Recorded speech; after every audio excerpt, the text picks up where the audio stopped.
High, good morning friend. তো আজকে ব্লগটা শুরু করছি শনিবাস দিয়ে। তো আজকে ঘুম থেকে উঠে মনে হচ্ছিলো যে একবার শনিবাস যায়। তো চলে আসলাম অলরেডি শনিবাসে। তো শনিবাসের মন্দিরটা আজকে একটু মেঘলা ওয়েদার ছিল, আমরা অলরেডি পৌঁছে গেলাম শনিবাস বাবা ভোলানাথের মন্দিরে। তো আমরা এগোচ্ছি। তো আমরা প্রথম মন্দিরটা দিয়ে ঢুকছি। তো আজকে ওয়েদারটা মেঘলা আকাশ ছিল এবং হালকা ঠান্ডা ছিল। তো এগোচ্ছি আমি মন্দিরের দিকে। আর এগোতে তোমাদেরকেও হাই, তোমরাও এসো। আর এখানে অ্যাকচুয়ালি অনেক দূর থেকেও লোকজন আসে। আজকে ভিড়টা মোটামুটি ছিল, কিন্তু আমরা যেই টাইমটায় গেছিলাম সেই টাইমটায় ভিড়টা একটু কম ছিল, কারণ আমরা সকালে ঘুম থেকে উঠে স্নান করে বেরিয়ে গেছিলাম। তো উঠছে লোকজন সব মন্দিরে। মন্দিরটা দেখতেও অনেকটা সুন্দর, আর বাবা ভোলানাথের জায়গা এমনিতেই সুন্দর। তো চলো আমরা এখন চলে যাব মন্দিরে। তো এখানে আসলাম, এখানে এই ফল প্রসাদ, জল, গঙ্গা জল এগুলো নিয়ে আমরা যাব ভিতরে। তো এখান থেকে আমাদের জলটা নেব, আর যেহেতু আমরা ফল নিয়ে এসেছি তো শুধুমাত্র জলটা নিয়ে আমরা মন্দিরের ভিতরে এগোবো। তো এখানে অ্যাকচুয়ালি মন্দিরের ভিতরে মোবাইল দিয়ে ছবি তোলা বা ভিডিও করা বারণ আছে, কিন্তু তবুও যতটুকু পারলাম তোমাদেরকে দর্শন করানোর জন্য করলাম। তো ভালো লাগলো অবশ্যই একটা লাইক করো।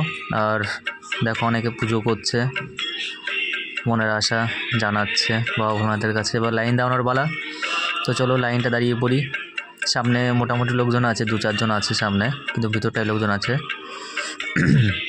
তো চলো আমরা লাইন দাঁড়িয়ে পড়েছি বাবা ভোলানাথের জল ঢালার জন্য। আমরা লাইন দাঁড়িয়ে আছি। তো আমি অলরেডি লাইনে দাঁড়িয়ে, এখন সামনে কয়েকজন আছে, আর আমি হাতে নিয়ে নিয়েছি গঙ্গা জল, ধুতরা ফুল। তো চলো, বাইরের প্রকৃতিটা দারুণ লাগছে এখন, ওয়েদারটা মেঘলা আকাশ, তো খুব সুন্দর লাগছে। তো এখন আমার সামনে সব মহিলারা দাঁড়িয়ে আছে, জল ঢালছে। যতটুকু পারছি করছি ভিডিওটা। তো আমাদের জল ঢালা হয়ে গেছে। জল ঢালার সময় ভিডিওটা করতে পারলাম না।